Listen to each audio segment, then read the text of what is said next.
Tanzania and international lawyers of Tanzania opposition leader TUNDU LISU, led by Robert Amsterdam, have made filings at the Commonwealth Secretariat and the African Union denouncing the elections in the Swahili-speaking nation as illegitimate. So I'm just to speak to Robert Amsterdam now on phone. And thank you so much for talking to us here on KTN News Center.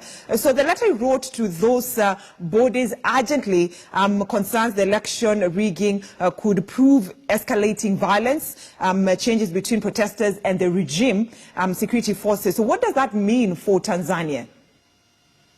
Well, quite clearly, we need to understand the violence has begun by the army.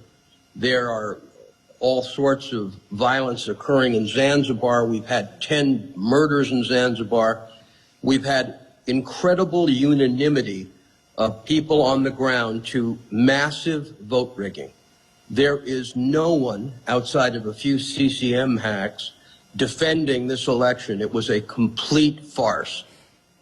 And what we're making clear is it is unacceptable to the people of Tanzania that their rights have been taken from them.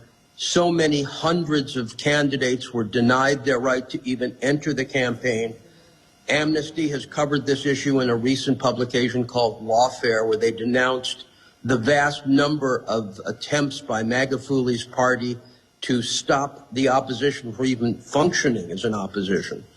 So what we're saying is we have the fake ballots, we have the video of the violence, we have the video of mercenaries that were deployed against Tanzanian citizens, and it's enough. There's either going to be an internationally supervised independent election or a rerun as in Malawi, or we simply will not recognize Magufuli as president, because he isn't president. He is essentially an autocrat.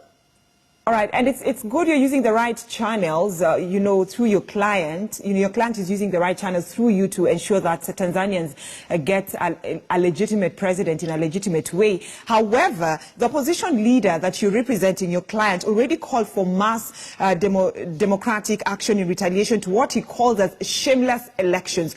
Don't you think this statement can lead to chaos in Tanzania?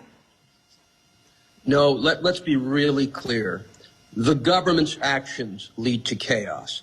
The government has deployed violence against its own people. The government has shut the internet. The government has shut telecommunications. No, the only one responsible for violence is a police and military that are thugs who are completely out of control. No, there is no liability on a political leader for suggesting that people use their legal rights to protest a completely fraudulent show of an election. All right, and is there any other... It matters to Kenyans as well. I mean, East Africa can't survive a Tanzanian election that is this much of a farce. It's a terrible precedent. All right, and Amsterdam, is there any other avenue that the opposition party, that is Chadema, is likely to take the contest to contest the election results? Because if John Pombe Magufuli, the incumbent president, is announced the winner. Look, our position is going to be to request foreign governments, including the Kenyan government, not to recognize Magufuli as a leader till there's a proper election. But why can't your client, the opposition leader, wait for the results to be announced so that he can know the next action that he will take? Let's be very clear. Whoever wins this election, we are saying it is illegitimate ab initio. We don't need to wait for anything. We have the phony ballot boxes. You need to understand, we have these people on video with phony ballots. We have them legally with enough evidence to make it clear to anyone. There is no independent body saying this is a free and fair election. So we don't have to wait for a phony result. All right, I know so far as of yesterday, not actually yesterday, but as of Tuesday, we've seen some international organizations calling for a peaceful and a credible elections. So for your client to decide to go the route that he's decided to take in terms of asking for a fair process, does it mean that he's also claiming that the electoral body of Tanzania, the Electoral Commission, was colluding or is colluding with the incumbent to try and rig the elections? We absolutely contend that. We are sure of it, and we have the evidence to prove it. You need to understand, we have the evidence of all of this. This isn't a matter of allegations. These people are corrupt. They disqualified hundreds of candidates for bogus reasons. There is no reason to wait.